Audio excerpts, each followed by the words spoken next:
Na primeira parte aqui da introdução, conforme o método do Mortimer Adler de leitura de livros, então, nós temos a capa, certo? Uma pessoa que odeia homens, só que ela quer sair com homens. Então, nós percebemos que há aí um paradoxo na nossa autora, a Robertson. Ao mesmo tempo, nós vemos aqui nos capítulos nomes como crushes, flirts, encontros, feridas, namoros, términos, solteirice. Não vemos nada como casamento, por exemplo.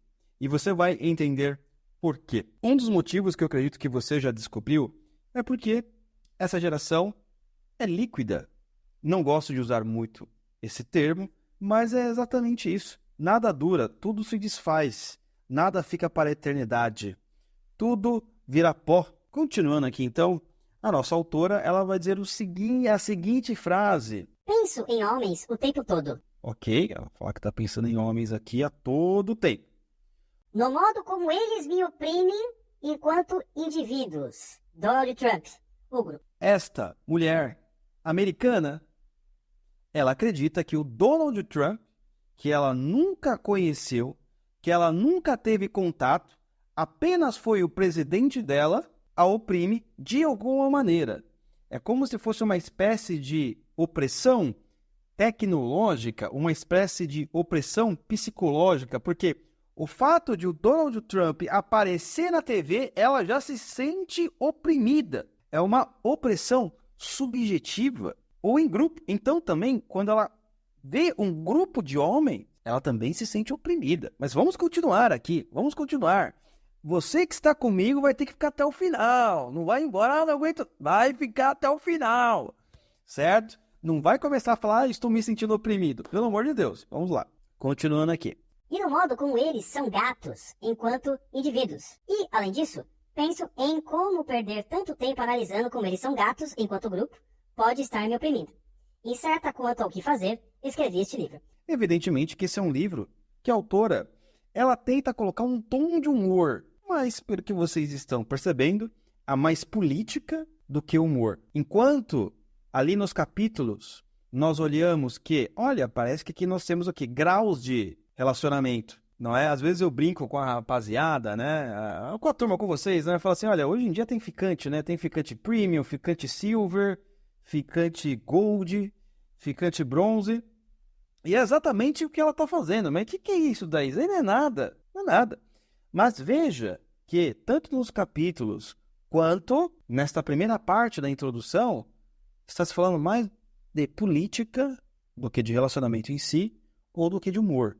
Mas continuando. Como Sair com Homens Quando Você Odeia Homens é um livro cômico-filosófico sobre relacionamentos e amor nos dias de hoje, em uma era que juramos que marcaria o fim do patriarcado. Olha só que interessante também essa parte.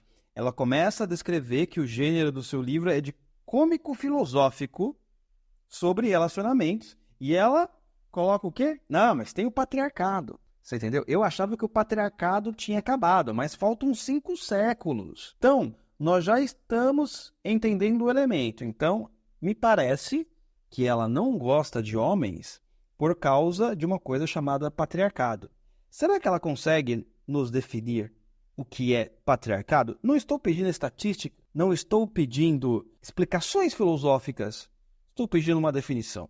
Continuemos o texto. Sério, às vezes é um saco. E é difícil dizer se a culpa é da minha responsabilidade, da personalidade, do carinha, ou dos milhares de anos de desigualdades nascidas da disparidade de gênero que surgiu com a introdução do arado na agricultura. Então, nós temos uma informação importantíssima aqui.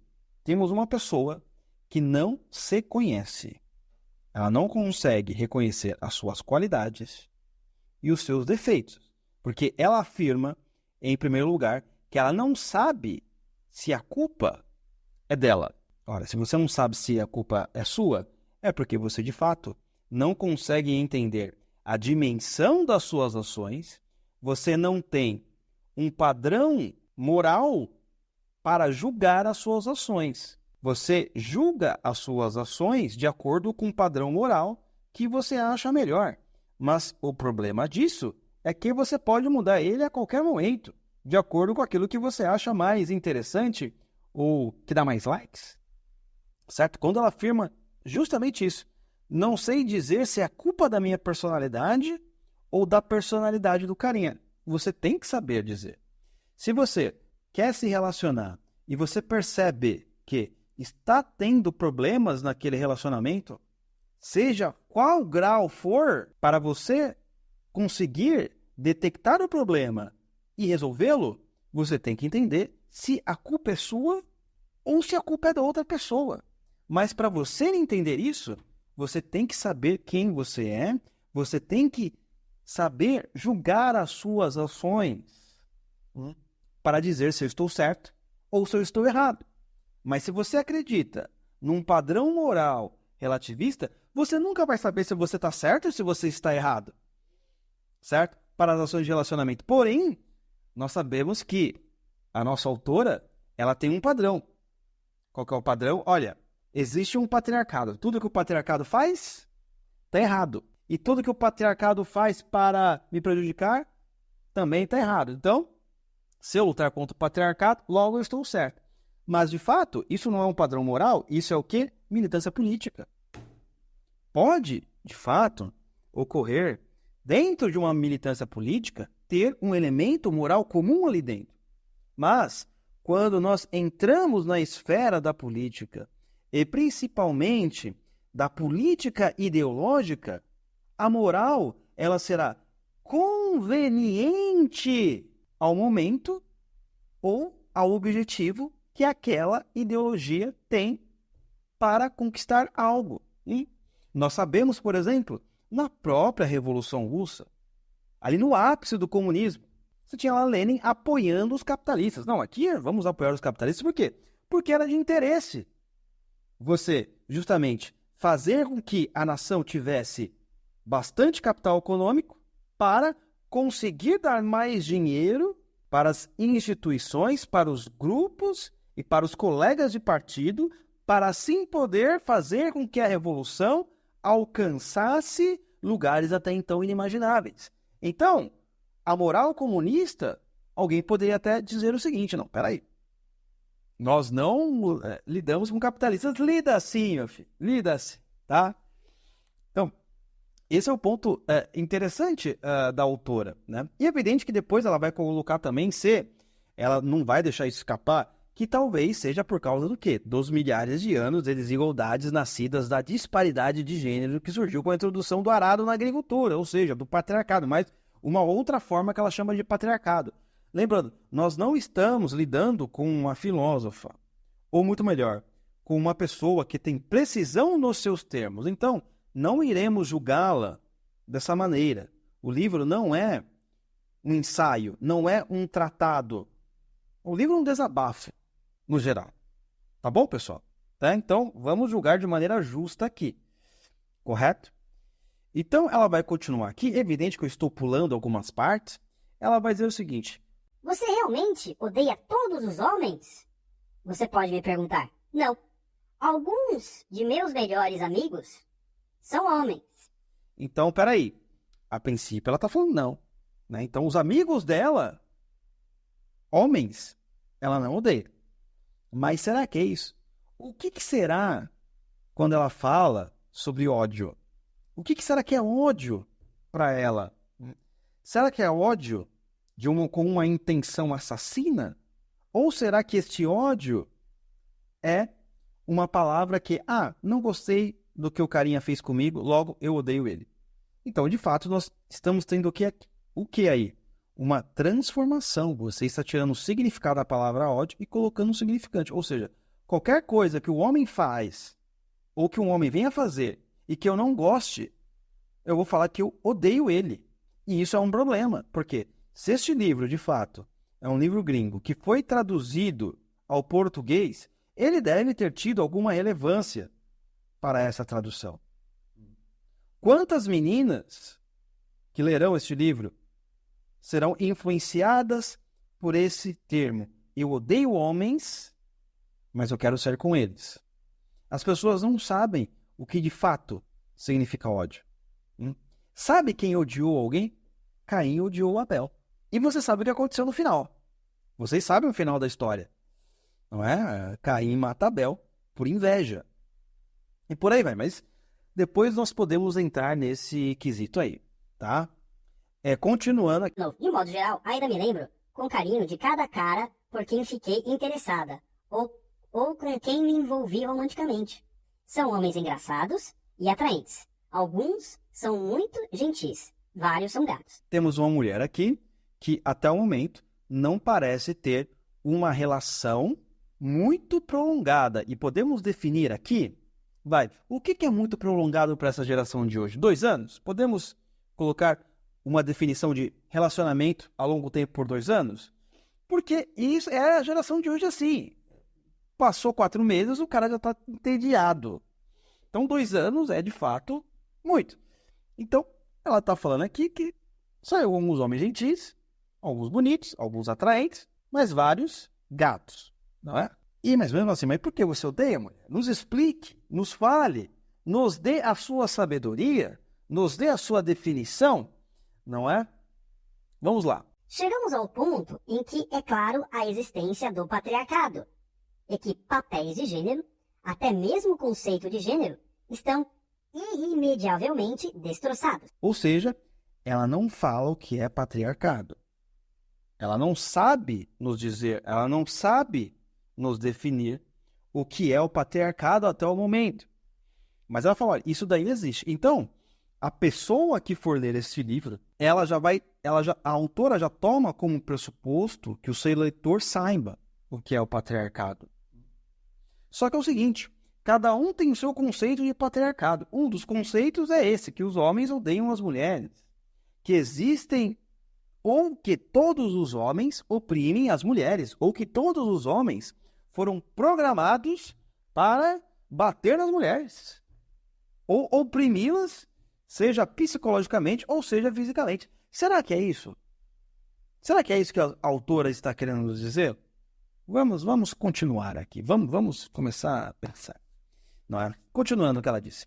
Não vou sentar aqui e provar a existência do patriarcado para você. Opa, tá brava, não é? Então você vai lá, você compra o livro dela, ou você paga o livro dela e ela ainda faz o quê? Esnoba na sua cara. E se alguém reclamar, né? Se alguém reclamar, você faz parte do patriarcado. Né? Então, não iremos reclamar aqui. Não iremos reclamar aqui. Certo? Deixa falar isso daí. Então, continuando. Como meu crush do ensino médio, certa vez me pediu, exigindo que eu citasse dados estatísticos e que fosse menos emocional, mas falaremos disso mais tarde. Sinceramente, não é responsabilidade do oprimido sempre reiterar os detalhes de sua opressão ao opressor. E não é como se os opressores não tivessem acesso ao mesmo Google que o resto do mundo. Veja bem, eu sou mais simples que o seu crush do ensino médio. Seu crush, ele pediu estatísticas, mas você não fala exatamente quais são as estatísticas aqui para provar que existe um patriarcado. Eu só queria uma explicação, uma definição, não exemplo, uma definição do que é patriarcado. E você fala o seguinte, olha... não é responsabilidade do oprimido sempre reiterar os detalhes de sua opressão. Ok. Então, na escala do oprimido, você é uma mulher branca, americana, deve ser de classe média, deve ter ganhado um bom dinheiro com esse livro, então você é de classe média alta, correto? Eu sou um homem pardo, latino-americano, não faço parte da classe média americana, certo? Logo, na escala do oprimido, eu sou mais oprimido que você. E eu quero essas explicações, certo? Se pra gente fazer o jogo, então, minha filha, agora você vai ter que passar essa explicação pra mim. Você entendeu? Então, pessoal, pra você ver como isso não dá certo. Até qualquer homem branco brasileiro, na escala do oprimido, é mais oprimido do que ela, porque você é latino-americano. Olha só. Olha só. Então... minha cara Robertson, na escala da opressão, você nos deve as estatísticas e a nossa explicação aqui. Mas vamos ver se você vai explicar até o final. Correto? Além disso, se você escolher um livro com ódio aos homens no título, já está mais que ciente da onipresença, do sexismo e da masculinidade tóxica. Então, no geral, é foda-se se você não sabe o que é o patriarcado. Não é? O problema é seu se você comprou isso daqui. Porque se você comprou, com certeza, você sabe o que é sexismo e você sabe o que é masculinidade tóxica. As pessoas não sabem por quê? cada uma das pessoas tem uma definição. Então, sempre quando você coloca um termo em jogo, masculinidade tóxica, você tem que definir para o seu interlocutor, para os seus leitores, o que é isso, justamente porque cada um pode entender o que quiser. Masculinidade tóxica e sexismo não são conceitos clássicos da filosofia e da sociologia. São conceitos que surgiram recentemente. E quando eu digo recentemente, tá, pessoal? Não estou dizendo que é ano passado. Mas você tem que definir os termos. Isso é muito importante. E você não pode falar que eu estou te oprimindo, porque na escala da opressão, eu sou mais oprimido que você, certo? Estou apenas aqui avisando os meus ouvintes, certo? Que também são mais oprimidos que você, porque eles são latino-americanos, correto? Então, continuando aqui, continuando o que a nossa autora fala. Existem tantos sistemas de privilégios diferentes: raça, identidade de gênero, sexualidade, classe, educação, corpo e assim por diante. Então, olha que interessante, pessoal. É um livro que a própria autora disse que, olha, isso aqui é uma análise filosófica cômica sobre relacionamentos. Na introdução, que é a parte mais importante do livro, o que vocês estão vendo? Ideologia. Vocês estão vendo o quê? Política. Cadê a parte do relacionamento? Não é que você pode estar errado isso. Mas na introdução, o autor, ele vai colocar a base, o norte que o livro vai seguir. E claramente o livro é mais sobre ideologia política do que relacionamento. Então, nós estamos vendo que até o momento a nossa autora, a nossa amiga aqui, Robertson, ela olha o relacionamento com categorias políticas. E não é de se estranhar, não. Certa vez, eu conversei com uma garota, ela fazia parte do PSOL, e essa garota me confessou o seguinte, que ela olhava tudo através da política. Toda a realidade dela, através da política na qual ela acreditava. Ou seja, se ela então é a socialista, então ela olhava tudo a partir disso. Aqui, ela não está confessando que ela faz parte de alguma militância política, que ela de fato faz parte de algum partido, mas de fato ela tem uma cabeça de militante. E o sem sombra de dúvidas. Porque uma pessoa simples não olharia a realidade ao seu redor em categorias de poder, não é? E quando eu digo uma pessoa simples, eu digo uma pessoa sem todas essas complexidades. Há certas coisas na vida que nós não precisamos olhar com categorias de poder. Quando eu chego lá em casa, simplesmente vou para o banheiro, fazer o número 2. O que de categoria de poder tem isso? Agora, algumas pessoas podem olhar assim, não, peraí, se o homem faz xixi em pé e a mulher sentado, logo isso demonstra uma opressão. Você entendeu? Não, justamente algo assim, lógico, não é melhor a mulher sentar, né? Porque tenta fazer de pé, porque se ela fizer de pé, né, vai escorrer, né? Não vai ficar muito legal, né? Tipo, você entendeu? Isso não, mas essa ideia de você colocar o óculos é um elemento muito perigoso, né? Então, ela vai continuar aqui. Se eu escrevesse homens brancos, héteros, cis, saudáveis, ricos, com formação superior e convencionalmente bonitos, toda vez que me referisse a homens brancos, héteros, cis, saudáveis, ricos, com formação superior e convencionalmente bonito, isto aqui teria 1.100 páginas. E não é a intenção. Então, o que a nossa autora está dizendo? Ela está falando o seguinte, a prática de contextualizar todas essas identidades, ou seja, identidade de gênero, sexualidade, classe, educação, corpo, que ela pontuou antes, sobrepondo umas às outras, é chamada de interseccionalidade. Um termo cunhado por Kimberly Crenshaw. Eu não sei se fala assim, tá em inglês, tá, professor? Em 1989. Então, nós temos aqui, ela parte da ideia da interseccionalidade, aqui, segundo ela, não é? Essa ideia da interseccionalidade já coloca certas pessoas em categorias de poder. E para ela, a pessoa que está no topo, a figura que está no topo é o homem branco, hétero, cis, saudável, rico, com formação superior e bonito. Tá, ok. Supondo que esse seja o patriarcado, tá, pessoal? Supondo que esse é o patriarcado, tá? Quantos homens são brancos no planeta Terra? Branco assim, né? Que ela tá falando estilo europeu. Quantos? Um terço. Vamos jogar aí. Porque tem os asiáticos, tem os indianos, não é? Indiano não é branco. Tá? Tem os asiáticos, tem os indianos, tem os africanos, tem os latino-americanos, que é mais ou menos, tudo misturado isso daí. Você tem Estados Unidos e Europa, e uns misturados por aí. Então já não é a maioria, né, da população mundial.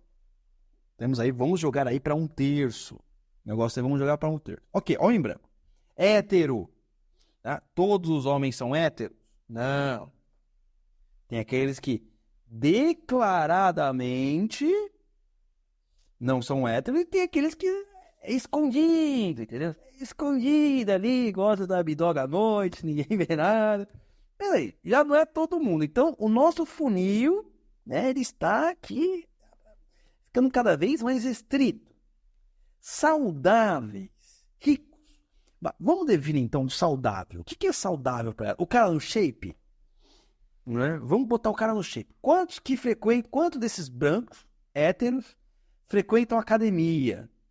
Então, já não é a maioria. Já não é tá todo mundo que tá no shape.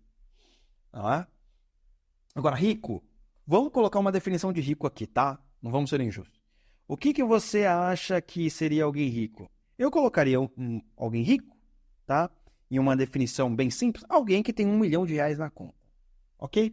Você concorda comigo? Alguém que tem R$1 milhão na conta, você vai colocar aqui como rico. Aí, o que acontece?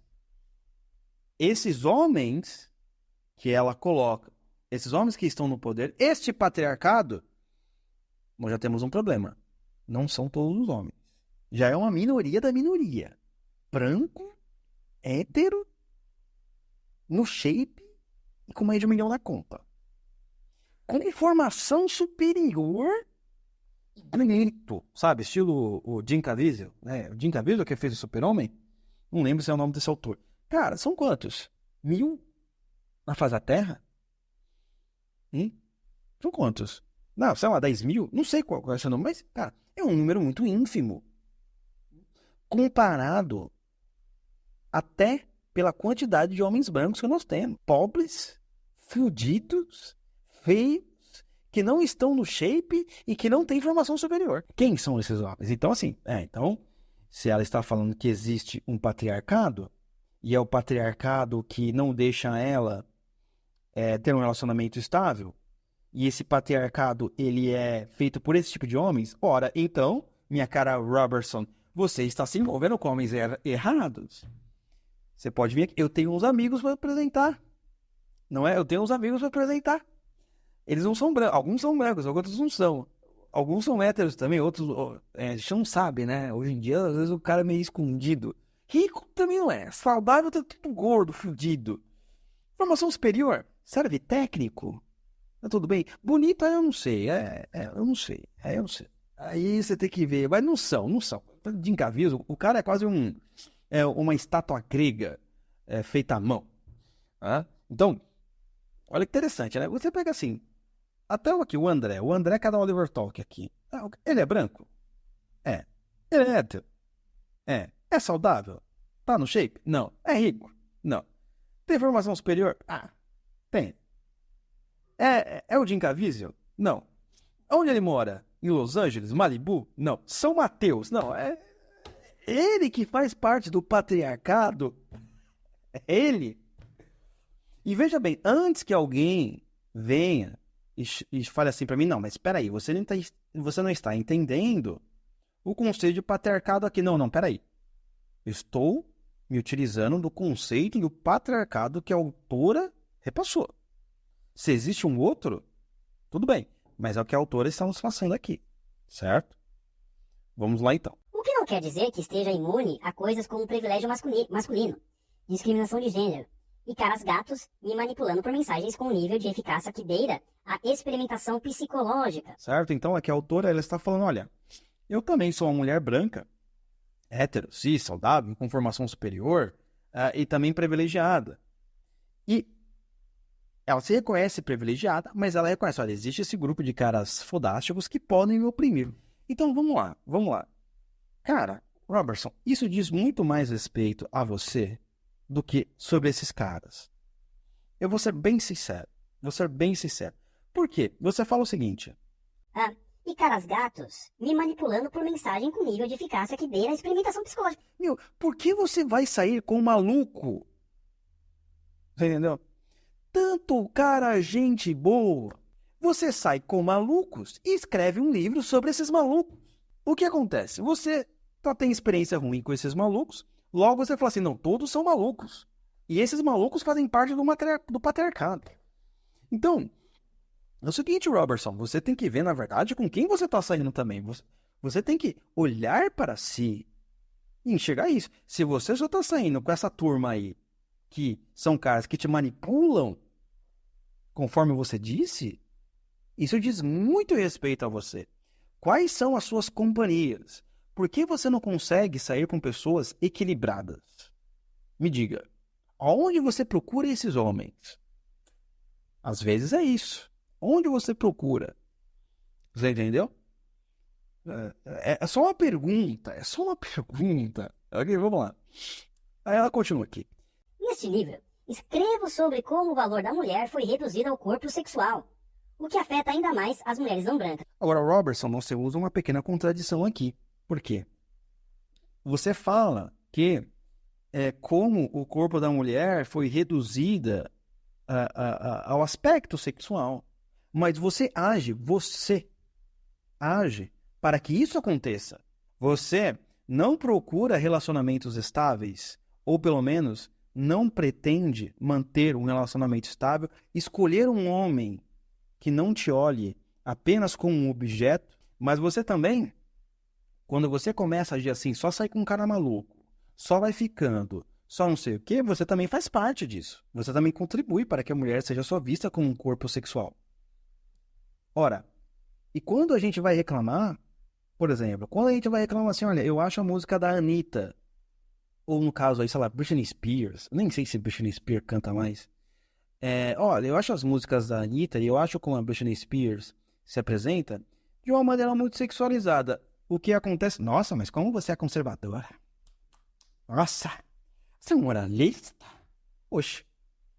Eu estou reclamando porque eu não quero que o corpo da mulher seja apenas um objeto sexual. Eu chego e falo, olha, eu acho que o funk ele tem um problema, né? Porque ele trata o corpo da mulher apenas como um objeto sexual. Aí chega a sua turma, e não estou falando apenas de mulheres, aqui, a turma que acredita muitas vezes nesses chavões e nessas ideias que você fala assim, não, mas você não pode reclamar porque você está sendo preconceituoso quando você reclama do funk. Mas, porra, esta merda reduz o corpo da mulher apenas como objeto sexual. E pergunta ao Robertson, provavelmente você é uma pessoa que gosta desse tipo de música, que torna o corpo da mulher apenas como objeto sexual. Então nós estamos tendo aqui, Mrs. Robinson, um certo problema aqui. Temos um problema de ideias. Nós precisamos sentar e tomar um café. Não é? Correto? Espero que você saia comigo, até porque eu sou alguém mais oprimido do que você, de acordo com a sua escala aqui da opressão. Então, ela diz aqui. 53% das mulheres brancas votaram no Trump. Precisamos, de verdade, de uma reunião para reavaliar nosso compromisso e não nos tornarmos vilãs na vida alheia, tá? Mas aí nós temos um problema. Porque ao mesmo tempo que você fala que a mulher ela é oprimida, não é pelos homens, você quer tirar o poder e o direito da mulher escolher quem ela acha melhor na política. Ora, você não está oprimindo ela? Quando uma negra americana quer votar no Trump e você fala isso, você não está agindo como uma opressora? Ou não, Mrs. Robinson? O que você acha, Mrs. Robinson? É só uma pergunta, não é? Vamos continuar aqui. Gente, eu estou falando baixo porque eu estou no quarto do hotel, certo? E eu não sei se tem pessoas escutando um podcast aqui. Tudo bem que eu estou no sul, né? Eu estou no sul, então aqui não tem problema. É brincadeira, vamos continuar. Este livro não trata apenas das minhas experiências como uma pervertida cheia de tesão, mas também da parte patriarcado, da supremacia do patriarcado capitalista branco. Então, Ao mesmo tempo que você reclama que o corpo da mulher, que a mulher está sendo reduzida apenas a um corpo sexual, você se coloca nisso. Você se coloca como uma mulher que apenas quer a parte sexual. Mrs. Robinson, nós estamos tendo um problema de contradição aí. A sua editora, o seu editor, percebeu que você escreveu isso ou não, tá? Continua. Mas também da parte patriarcado, da supremacia do patriarcado capitalista branco. Então, do patriarcado tem o patriarcado capitalista branco, né? Uma frase que repito com tanta regularidade que espero que pelo menos um de meus amigos a tenha transformado numa notificação de mensagem personalizada. Agora sim, agora eu tenho que concordar com você, que você realmente está falando que você é chata. Aqui você está confessando isso, não é? E você não tem problema em confessar isso. Isso é ótimo, né? Aqui, realmente, eu tenho que te elogiar. Eu sou chata mesmo e é isso aí. Meus amigos já sabem que eu sou assim, então tá certo. Então você imagina você conversar com uma pessoa que frequentemente usa esses termos. Até quando o cara é de direita, às vezes você tá querendo conversar sobre um negócio e sei lá, sobre o futebol, o cara mete um globalismo no meio. Você fala assim, meu amigo, esquece dessa merda. Não, mas no Jorge Foro, deixa o cara lá. Eu só quero tomar uma cervejinha aqui, ver o meu Corinthians, marcar um gol. Não coloque o globalista nisso. Tem chato, isso é da verdade. Tem chato pra tudo quanto é lado aí na vida, né? Mas aqui nós temos a Miss Robson, olha que a nossa garota fala. Todos os homens foram programados assim. Não nascem maus, e sim em um sistema perverso. Vocês lembram? Vocês que frequentam o Teatro das Ideias na Oliver Club. O que é isso? Isso é Rousseau. O homem ou a mulher não nasce mal. É a sociedade que o corrompe. Eu acho que nós temos algumas coisas interessantes nesse pequeno trecho aqui que nós podemos conferir. É muita confusão. É muita confusão. E a Miss Robson, ela representa de fato a cabeça confusa de milhares de mulheres que muitas vezes tiveram problemas de relacionamento. Algumas, inclusive, realmente sofreram violência de verdade. Mas só o que acontece? Muitas vezes, uma pessoa como a Miss Robson, que reclama que um fora é um ato de opressão, ela vai desvalorizar a luta da mulher que realmente sofreu um ato de violência. Você não pode colocar essas mesmas coisas nas mesmas categorias, minha gente. Muitas vezes a gente percebe isso também. Às vezes um negrão que é famoso fala que sofreu racismo e não sofreu. E aí quem sofre racismo de verdade que é prejudicado. Não é a mulher quando fala que foi estuprada e não foi, de fato, era só para prejudicar o cara. O que ela faz? Ela prejudica a verdadeira mulher que sofreu estupro. Essas pessoas, elas não têm a gravidade da maldade que elas estão fazendo com as reais vítimas. Elas não têm noção o quão mal isso é, o quão maligno isso é, não é? Então, todos os homens foram programados assim, correto? Então, ela acredita que, de fato, existe uma espécie de engenharia social, mas uma programação que já acontece no nascimento. Então, o homem, ele é um papel em branco e a sociedade, o sistema, ele preenche o papel, esta consciência do homem. Isso é basicamente behaviorismo psicológico, correto? É mais ou menos aí que essas ideias dela estão nascendo, mas vamos continuar aqui. Porque se casar quando o casamento beneficia os homens em quase todos os aspectos, enquanto reserva às mulheres a possibilidade de uma morte violenta. E esse tipo de trecho é que cria, sabe o quê? O Calvo do Campari. O Calvo do Campari lê isso daqui e fala, não, isso aqui é um absurdo. E é isso que faz com que um cara vá para o movimento Red Pill. Porque muitos caras, por exemplo, eu conheci um cara que ele é um Uber, o cara é Uber, né? Ele casou com uma mulher, separou, e a mulher tem alguns problemas, e problemas psicológicos, só que ela bate no filho dela, no filho dele, e ainda assim ele tem que pagar pensão porque o juiz não acredita nele. E quantos casos que, na hora da separação, a mulher, o juiz não quer nem saber, muitas vezes, e a mulher leva tudo. Pô, isso existe, minha gente. Por que você acha que muitas vezes os caras não querem casar? Porque ele tem medo que, pô, vou construir um negócio, não é? Não sei se eu posso confiar na pessoa ou não, ela vai me levar tudo. Então, o que acontece? Esse tipo de exagero, não, é um hiperbolismo, assim, terrível, faz com que se crie um movimento Red Pill, que se crie um calvo do Campari. Porque o casamento só beneficia o homem. Desde quando? Enquanto reserva às mulheres a possibilidade de uma morte violenta. Cara, isso não é real. E eu vou te falar uma coisa muito interessante. De fato, a gente vê muito na mídia violência masculina, não é? De homens batendo em mulheres, né? Ou de homens, eles simplesmente fazendo coisas, fazendo atrocidades. Isso é inegável, não é? Mas e a agressão feminina? Por que ela não é falada? Você já parou para pensar nisso? Por exemplo, pessoalmente, na minha vida pessoal. Na minha vida pessoal, eu vi mais agressão feminina do que masculina. Tô falando de ver, não tô falando de ver de notícia.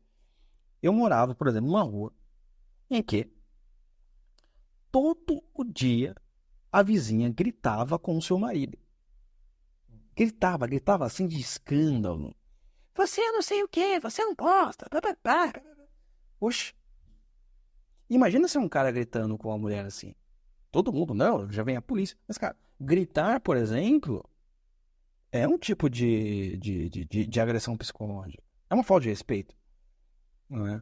Ninguém fala nada sobre isso. Se você pega, assim, pedofilia e caso de estupro em homens.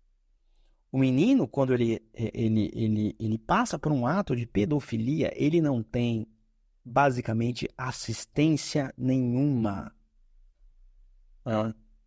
Assistência nenhuma. Homens que são estuprados, basicamente, não têm assistência nenhuma.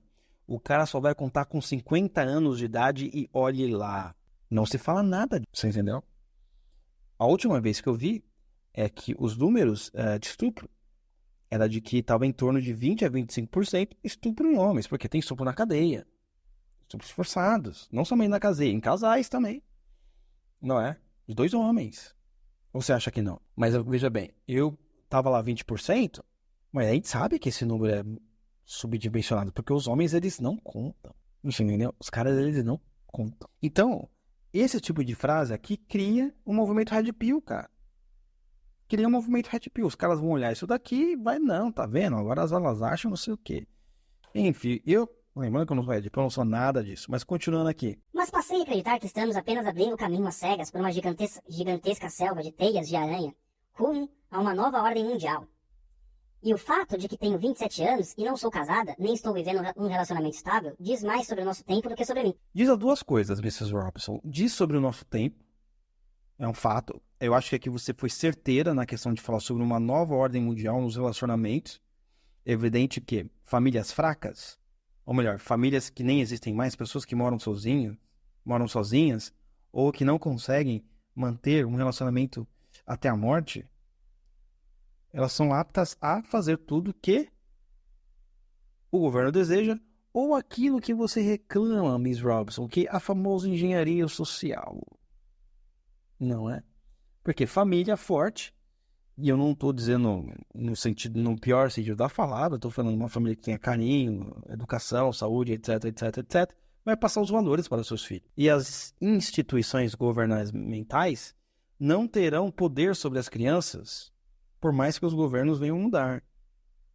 Agora, essa parte que você fala aqui diz mais sobre o nosso tempo do que sobre mim, não diz sobre você também. Porque ao mesmo tempo que você reclama sobre o patriarcado, ao mesmo tempo que você reclama sobre os caras, você, por outro lado, fala, olha, os caras que me mandam mensagem, eles fazem manipulação psicológica. Por que você anda com esses tipos de homem? Por quê? Sabe aquela coisa? Né? Sabe aquela coisa? Ai, amiga, eu não consigo achar homem que preste. Ah, é? Mas você tá andando com quem? Ah, só com um cara que quer manipular. Ora, porra. Meu Deus do céu, gente. Começa a frequentar bons lugares. Começa a ir pra igreja, por exemplo. Eu tenho um bom lugar. Nem todo homem que tá na igreja, ele presta. Mas pode achar alguém lá. Começa a ir pra igreja. É alguma coisa assim, né? é um bom lugar. Você vai jogar lá com alguém que não vai usar manipulação psicológica, provavelmente pode ter, né? O número é mais reduzido. Correto? Então, ela vai continuar dizendo aqui. Este é um livro caga-regra? Não, sinceramente. Sou péssima em relacionamento e todo homem me odeia, tanto quanto eu os odeio. Não. Olha, primeiro lugar, não é um livro caga-regra. Mas, de fato, você mandou seus leitores pra puta que pariu. Você falou, não vou falar o que é patriarcado, caguei pra vocês. E quem está lendo esse livro aqui já sabe o que é masculinidade tóxica e isso daí. Não é caga-regra, mas é um pouco mal educada, né? É um pouco mais educada, certo, Miss Robinson, né? Sou péssima em relacionamento e todo homem me odeia tanto quanto eu os odeio. Não, eu não te odeio, pra ser bem sincera. Eu só tenho um pouco de pena. Porque me parece que você, de fato, com essa obra, você quer encontrar algo que vale a pena a se viver. Não é? Isso aqui é uma declaração de uma alma desesperada. Tirando as brincadeiras de lado, colocando as brincadeiras de lado, esse livro é a declaração de uma alma desesperada que se está perdendo na luxúria e tentando encontrar amor na boca de homens manipuladores. Isso é uma confissão de uma pessoa desesperada, não é?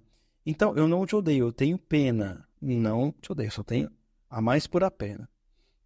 Eu vejo esse livro aqui, eu tenho vontade de rezar por você. É isso que me vem no meu coração. É apenas isso. Jamais tive um namorado oficial, o que me fez cogitar se havia algo de seriamente errado comigo.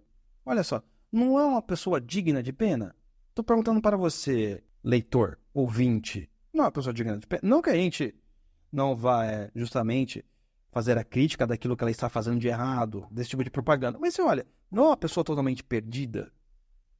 Não é uma pessoa que não consegue encontrar um caminho básico da vida, né? Alguns valores que possam norteá-la. Você não sente pena? Claro que eu sinto pena. Não tem como ficar com raiva, não tem como odiar, minha gente. E é que ela fala, eu nunca consegui namorar. Jamais tive um namoro oficial, cara. Ela começou a cogitar, apenas cogitar, se havia algo seriamente errado comigo. Olha, meu, é uma coisa impressionante. Por exemplo, você está tendo vários relacionamentos e você apresenta um padrão. E você começa a cogitar que talvez você tenha um problema. Ok, já pode até ser um passo, mas, meu, quantos caras você já beijou, você já ficou? Você fala isso claramente e você ainda está cogitando se há algo seriamente errado com você? Pois ela continua e diz o seguinte. Além do mais, eu me amo de qualquer forma. Mas então é o seguinte, é isso. Ela não consegue ver que existe algo de errado na atitude dela.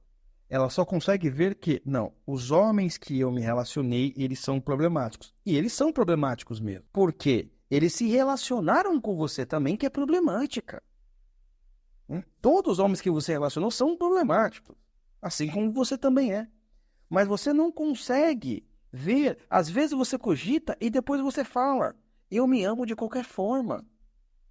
Você justifica o seu erro com uma camada falsa de amor e depois você joga a culpa na sociedade, né? Olha o que você fala aqui, olha que bonito. E talvez isso tudo seja um conflito de gerações. Você joga a culpa na sociedade, né? Você joga a culpa na humanidade. Você joga a culpa pro universo. Gente, não tem como que você quer que eu fique com raiva. Como que você quer que eu odeie uma pessoa? Tem como você odiar uma pessoa? É uma pessoa absolutamente perdida. Não estou falando que nós aqui chegamos no ápice do conhecimento, que estamos salvos. Não estou falando disso, mas a gente tem um pouquinho de norte. E não tem nada. Absolutamente nada. Olha o que ela fala aqui. Saio com caras casualmente, às vezes por longos períodos de tempo, mas sou péssima nisso também. Levei um pé na bunda em um metrô lotado recentemente. E ela acha isso engraçado. Ah, minhas amigas, levei um pé na bunda no metrô lotado recentemente. Pô, você ao mesmo tempo, aqui você mostra a declaração de que, meu, eu não sei o que acontece comigo, mas depois você ri, né? Ah, levei um pé na bunda no metrô. Cara, pô, levar um pé na bunda no metrô não é engraçado, é ridículo. É ridículo. Não tem nada de engraçado nisso. Cada um faz o que quer, quando quer. Mas vamos lá, aqui uma última frase para a gente encerrar aqui a introdução. Temos que debater nossas experiências a fim de descobrir o que é normal, e assim identificar padrões opressivos e encontrar meios de combatê-los. Então, nós temos um problema aqui, tá, minha cara Miss Robinson? Em primeiro lugar, você não consegue ver erros em você. Você fala claramente que você se ama e você coloca a culpa na sociedade. Então você quer debater as suas experiências. Como que você quer debater as suas experiências se tudo que você faz você considera como certo? De vez em quando bate uma culpa. De vez em quando bate, mas eu me amo de qualquer forma. Evidente, quando você for conversar sobre as suas experiências, você sempre vai dizer o quê? Ah, não, os homens que eu me relacionei todos eram complicados. Olha, se você se relaciona só com pessoas complicadas, você é uma pessoa complicada também. Isso é óbvio. Isso é evidente. Não é possível. Você saiu com 10 caras malucos. Não mostra alguma coisa em você isso? Do mesmo modo, um cara que só sai com 10 mulheres malucas, não mostra que algo nele que tá errado? Cara, por que você fica com um padrão de mulher que só te manipula? Por que você não consegue achar nenhuma mulher que seja sua companheira? Não mostra que o cara tá errado em alguma medida também? Agora, isso é muito interessante porque o que a nossa Miss Robinson lhe apresenta, muitas vezes é o mesmo caso quando o cara, ele simplesmente tem péssimas experiências com as mulheres e eles começam a falar que todas as mulheres são assim. Ou seja, ele toma a parte pelo todo. Temos um problema aí, correto? Então ela continua assim. E assim identificar padrões opressivos e encontrar meios de combatê-lo. Só que é o seguinte, você está tentando encontrar uma normalidade em algo que já não é normal, né? Você está sendo um padrão de normalidade.